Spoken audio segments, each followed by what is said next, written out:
Teman-teman, ya terima kasih sudah hadir ya di siang hari ini dalam sesi training singkat untuk belajar tentang merumuskan tujuan intervensi jangka pendek dan panjang pada proses pembelajaran individu ya. Kita sekarang sudah memasuki pengajaran baru di mana kita sudah mulai ya memikirkan bagaimana intervensi yang tepat menangani anak dengan kebutuhan khusus di kelas masing-masing ya. Jadi harapannya dalam waktu 20 menit ini kita bisa sama-sama belajar dan ada hal yang teman-teman bisa dapat selama sesi ini.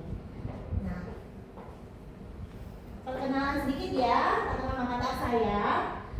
Walaupun kita memang satu institusi, tapi teman-teman juga baru bergabung di sini. Perkenalkan, nama saya Neno. Saya selain sebagai konselor, learning support teacher, tapi juga saya adalah teacher trainer dan juga untuk special education specialist. Dan selain itu, saat ini saya juga sebagai supervisor terapis perilaku klinis yang tergabung dalam IPAP pendidikan yang menangani anak dengan kebutuhan khusus seperti itu. Sisanya silakan dilihat. Nah, sebelum kita mulai sesi hari ini, saya ingin mengingatkan kembali ya bagaimana kesiapan kita dalam memulai sesi, kesepakatan belajar dan juga safety induction ya.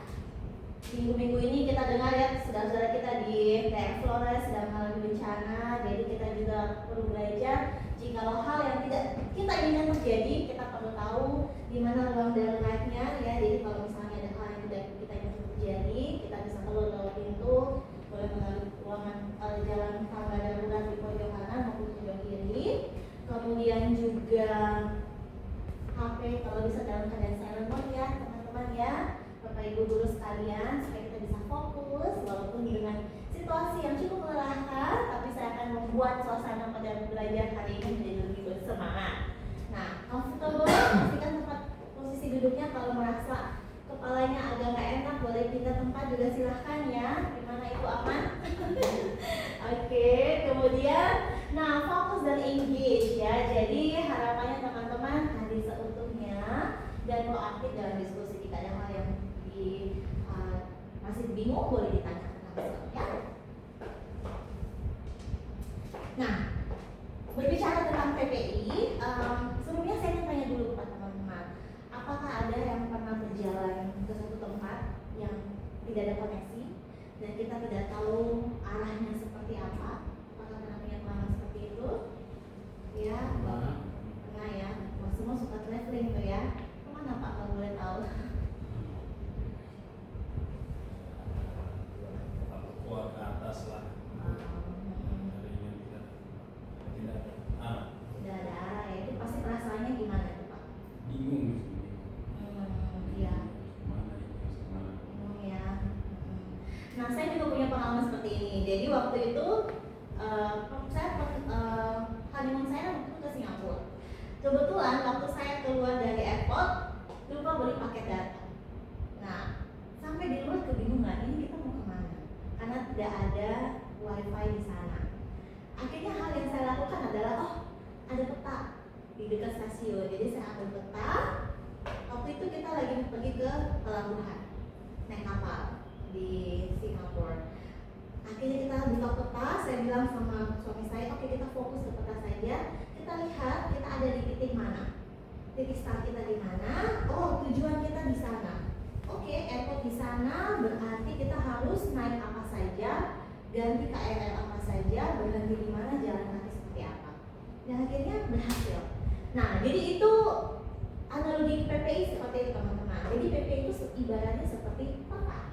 Nah, sekarang ini teman-teman kita di semester awal ya, di bulan Agustus ini kita sekarang lagi masa-masa assessment. Sudah melakukan formatif, ya ada mungkin yang sudah sumatif. Formatif itu tujuannya untuk kita mengetahui posisi anak sekarang ada di mana sih. Oh, ternyata anaknya ada di sini. Setelah kita mengetahui, oh anak ini ternyata kemampuannya seperti ini. Oh, anak ini dia bisa ini, dia belum bisa ini. Nah, itu sama seperti start awalnya anak. Atau bahasa kalau di profesional itu namanya baseline-nya anak. Kemampuan dasar anak, start awal. Terus kita mau bawa dia kemana setahun ini? Nah, mau bawa kemananya itu ya lewat merancang goal dalam PPI yang akhirnya akan kita evaluasi di akhir tahun ajaran. Nah, Nah, jadi sekarang akan kita lakukan adalah merancang tujuannya. Harus tahu dulu anak ini mau dibawa kemana, mau lewat selokan, mau lewat jembatan, atau mau diajak jalan ke hutan-hutan. Nah, semua itu kita akan lakukan hari ini, yaitu lewat merancang tujuan. Nah, ini yang menjadi goal kita hari ini ya. Jadi goal kita hari ini dalam peta navigasi adalah kita akan sama-sama belajar merumuskan tujuan intervensi yang presisi yang tepat dalam konteks program pembelajaran individu. Jadi kita akan belajar merumuskan tujuan intervensi. Setelah kita sudah tahu nih tujuannya, kita perlu memecah. Bagaimana kita memecah membuat tujuan jangka panjang menjadi tujuan jangka pendek. Kenapa? Karena nanti di rapot laporan yang akan kita berikan ke orang tua, kalau teman-teman sudah lihat di e-connect itu ada 2 kolom, tujuan jangka panjangnya apa, jangka pendeknya apa. Nah, itu yang kita perlu ketahui dan kita sama-sama rumuskan untuk bisa dieksekusi di kelas. Pertanyaan, kenapa tidak sekalian aja tujuan jangka panjang? Nah, ini kan kita baru di Agustus nih. Kita kan merancang goal untuk 1 tahun ajaran. Kalau kita buat langsung goal jangka panjang, kita kesulitan. Bagaimana kita men-tracking apakah goal ini sudah berjalan sesuai dengan arahnya atau belum. Makanya perlu dibuat goal jangka pendek seperti naik anak tangga, jangka pendek 1, jangka pendek 2, supaya di akhir itu anaknya memang berhasil mencapai target yang kita harapkan. Nah, itu adalah goal kita hari ini. Oke, sedikit dari introduction-nya. Saya mau coba sebelum kita mulai, saya ingin mengecek dulu, mengukur bagaimana pemahaman teman-teman. Boleh di scan QR code-nya atau lewat link yang sudah saya kirimkan. 10 nomor saja, saya kasih waktu 3 menit ya. Kita kerjakan dulu sedikit.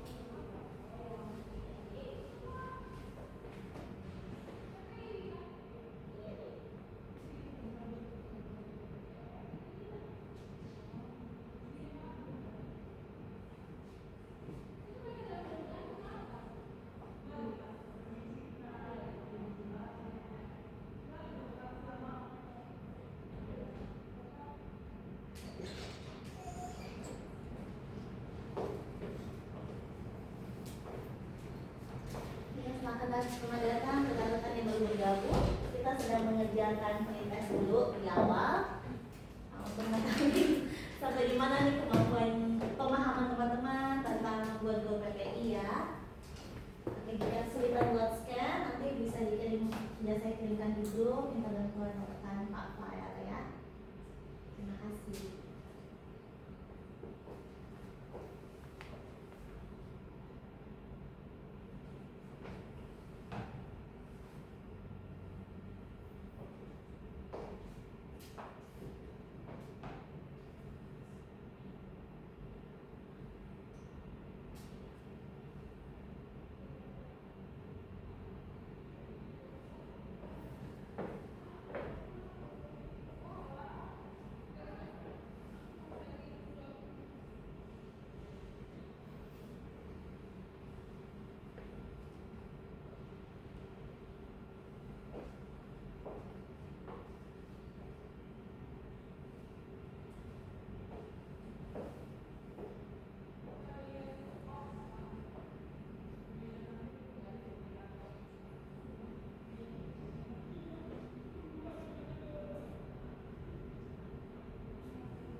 tadi saya menganalogikan PPI itu seperti peta perjalanan. Kita sedang ada di bulan Agustus, berarti kita sudah mulai tahu ya sampai di mana nih kemampuan anak. Nah, selain menganalogikan PPI itu seperti peta perjalanan, bisa juga teman-teman melihat PPI sebagai roda yang bergerak. Jadi semuanya itu akan siklusnya itu saling berkelanjutan. Misalnya nih, identifikasi dan assessment itu sedang kita lakukan sekarang lewat formatif, sumatif untuk mengetahui baseline-nya anak, atau untuk mengetahui dia tuh lagi di titik mana sih, start awalnya di mana. Nah, setelah kita mengetahui assessment lewat assessment yang kita lakukan, lalu langkah berikut adalah kita melakukan analisis kebutuhan. Kita perlu tahu nih, oh dia itu seberapa jauh ya gap-nya dia ya. Oh ternyata dia ada di kelas 7, tapi kemampuannya dia pokoknya sama seperti anak kelas 5 SD ya. Kok dia masih belum bisa ini itu dan sebagainya. Nah, itulah yang kita namakan dengan analisis kebutuhan. Kita memikirkan seberapa jauh gap-nya, jembatannya ini seberapa panjang jembatan yang harus kita bangun untuk bisa kita menghubungkan antara kurikulum yang di kelas, realitanya, dan juga kemampuan dia saat ini. Nah, dari aturan pemerintah sendiri ketika teman-teman merancang capaian pembelajaran, sebenarnya itu kan capaian pembelajaran sudah ada. Kita kan membuat goal, tujuan pembelajaran. Nah, tujuan pembelajaran itu bisa lewat 3 cara. Yang pertama, teman-teman ikuti kurikulum yang ada di kelas reguler, tapi kita turunkan KKO-nya. Atau yang kedua, kita ikuti tujuan pembelajaran yang ada di pemerintah untuk sekolah SLB, sudah ada, nanti saya kirimkan linknya juga. Atau yang ketiga, kita bikin sendiri, kita bebas buat sendiri goalnya. Bagaimana? Dari kita mengetahui gap-nya itu, kita bisa bikin sendiri. Jadi itu boleh, secara akurat itu boleh. Nah, setelah kita tahu gap-nya, langkah berikut adalah ini, kita akan merumuskan tujuannya. Tapi tujuan itu harus yang smart. Bapak itu ada yang tim smart di sini? Berarti smart ya. Nah, sekarang kita akan membuat goal yang targetnya itu smart. Nah, bagi teman-teman apakah sudah familiar dengan kata smart?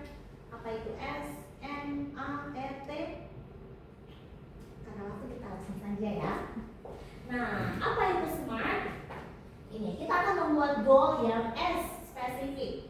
Harus spesifik perilaku apa yang mau kita bantu di anak itu. M, measurable. Artinya dia itu harus bisa kita ukur, perilaku yang bisa kita amati, yang kita bisa lihat, bukan perilaku yang kita merasa. Itu kan nggak ada bisa diukur. Contoh, anak akan percaya diri di kelas. Percaya diri gimana cara kita lihat percaya diri? Itu bisa diukur tidak? Tidak. Anak akan berdiri tegak, mata melihat ke audiens dan sebagainya. Nah, itu contoh yang measurable. Achievable, artinya goal yang kita buat itu harus yang realistis, bisa dicapai. Relevan, sesuai dengan kebutuhan, fungsionalnya. Dan terakhir yang sangat penting adalah time bound. Harus ada waktu kita mengukur ketercapaian anak ini. Kalau kita tidak pakai waktu, bisa-bisa dalam 1 tahun ajaran tidak tercapai, ya kan? Nah, sekarang kita mau bagaimana kita membuat yang smart. Ini dia. Ini rumus dasar utama. Ketika membuat goal PPI yang smart, 3 elemen ini harus ada, yaitu CBC. C itu untuk conditions, B itu untuk behavior, C yang terakhir untuk kriteria. Kondisi, nah kondisi ini bisa berupa kondisi waktu, arahan, tempat. Contoh, ketika di jam istirahat, ketika dipanggil namanya, ketika diinstruksikan oleh guru, ketika diberikan worksheet, ketika dinilai di tahun ajaran 2026-2027. Itu kondisi. Itu masuk C yang pertama, kondisi. Bisa waktu, arahan, tempat. Yang berikut adalah behavior. Nah, behavior ini harus kata kerja yang operasional atau yang bisa kita lihat, kita dengar, kita amati, kita ukur. Itu B. Dan terakhir adalah yang sangat penting, yaitu tentang kriteria. Tingkatan ketercapaian. Bisa macam-macam. Bisa akurasi, contoh benar 8 dari 10 nomor. Selain itu durasi. duduk dalam waktu 30 menit di kelas durasi. Presentasi keberhasilan 80% dari 100%. Gitu. Atau misalnya apa lagi? Bantuan mengerjakan tugas dengan bantuan gambar. Nah, itu semua kriteria. Kriteria itu bisa akurasi, durasi, bantuan, presentasi, dan sebagainya. Nanti kita akan belajar itu lebih dalam. Ini contoh yang saya berikan. Coba, ketika dipanggil namanya saat jam istirahat makan siang, itu masuk apa kira-kira? Kondisi itu coba yakin. Aaron akan menoleh ke arah sumber suara. Masuk? Behavior yang bisa dilihat, menoleh ke sumber suara. Merespon dalam 10 detik pada 8 dari 10 kali kesempatan. Itu masuk? Iya.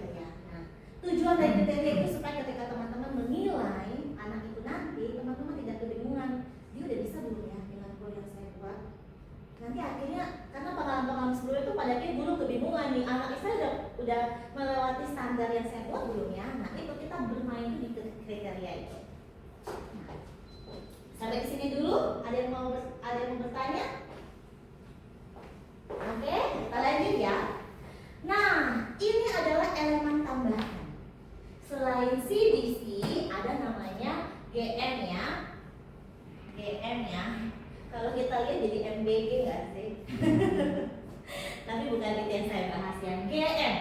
Ini anatomi goal lanjutan, tapi ini tidak wajib ada. Yang wajib ada itu yang CDC ini. GM itu apa? G itu adalah generalization atau kondisi tambahan. Misalnya, ketika dipanggil namanya, Aaron akan menoleh kepada ibu guru, baik pada saat di kelas maupun saat di luar kelas. 8 dari 10 kali kesempatan. Berarti dia itu generalisasikan kemampuan dia, tidak cuma dalam kelas, tapi juga di luar kelas. Atau contoh, ketika diberikan worksheet, Aaron akan mengerjakan dengan mandiri, baik saat pelajaran ini, dan itu. Berarti kita generalisasikan kemampuannya. Berikut adalah apa? Maintenance. Maintenance itu kita mempertahankan target dalam waktu tertentu. Kenapa? Karena anak-anak dengan kebutuhan khusus itu, dia berhasil hari ini, jangan langsung kita berpikir bahwa goal kita berhasil. Belum tentu. Karena mereka itu, kemampuan mereka itu perlu dipertahankan dalam jangka waktu tertentu, baru dikatakan mereka mastery tujuan yang kita buat. Contoh, ketika dipanggil namanya, Aaron akan menoleh kepada sumber suara, menjawab iya dalam waktu 3 detik, baik di dalam kelas maupun di luar kelas, selama 3 minggu berturut-turut. 3 minggu berturut-turut itu adalah kita maintain, kita pertahankan kemampuan anak itu. Kalau dia cuma bisa hari ini, belum tentu dia besok bisa. Jadi kita pertahankan. Nah, contoh kayak di sini kan, ketika diberikan worksheet itu masuk apa teman-teman? Kondisi. Siswa akan mengerjakan soal penjumlahan behavior dengan akurasi 90%. Kriteria baik saat pelajaran wali kelas maupun guru subjek. Generalization dipertahankan selama 3 minggu berturut-turut. Gimana? Lebih paham? Nah, satu yang terakhir ya. Sekarang gimana caranya kita membuat goal jangka panjang menjadi jangka pendek? Ada 2 cara. Yang pertama itu adalah cara objektif, yang kedua itu benchmark. Kalau objektif itu adalah kita bagi tahapan tugasnya itu, task analisis itu kita bagi. Kalau benchmark itu berdasarkan interval waktu. Nah, seperti apa contohnya? Nah, ini contoh objektif. Jangka panjang, Kinan akan dapat mengenali, memprediksi, dan mengeneralisasikan pola susunan benda 80% ketepatan. Jangka pendek pertama apa? Task analisisnya itu yang behavior kita bagi-bagi. Yang pertama, Kinan akan dapat mengenali pola bilangan umum. Setelah dia bisa mengenali, jangka pendek yang berikut, Kinan akan memprediksi pola dengan menentukan suku pada pola bilangan khusus benar 8 dari 10 soal. Nah, setelah dia sudah bisa mengenali, dia memprediksi. Goal berikut adalah dia mengeneralisasikan pola dalam minimal 5 bentuk 80% ketepatan. Ini contoh bulan saya ambil dari PPI Junior. Nah, teman-teman lihat ya, dari tas analisis yang jangka panjang, mengenali, memprediksi, menjelarisasikan, dia pecah ke dalam jangka pendek. Fokus dulu ke mengenali. Setelah dia mengenali, memprediksi. Setelah dia memprediksi, dia mengeneralisasikan. Nah, sampai di sini gimana teman-teman? Sepertinya untuk pertemuan kita minggu ini hanya fokus ke bagian objektif. Nanti kalau misalnya di depan masih ada waktu, saya akan bahas yang bagian benchmarknya, ya, biar lebih paham lagi bagaimana membuat goal seperti itu. Oke, sampai di sini teman-teman. Apakah pretest tadi sudah agak lebih kebayang? Ya. Nah, coba sekarang kita kerjakan post testnya. Dengan link yang ada ini, saya kasih waktu 1 menit.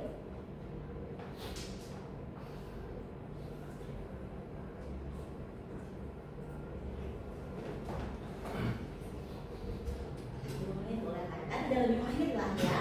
Karena lebih mahir jadinya harusnya bisa lebih cepat dong ya.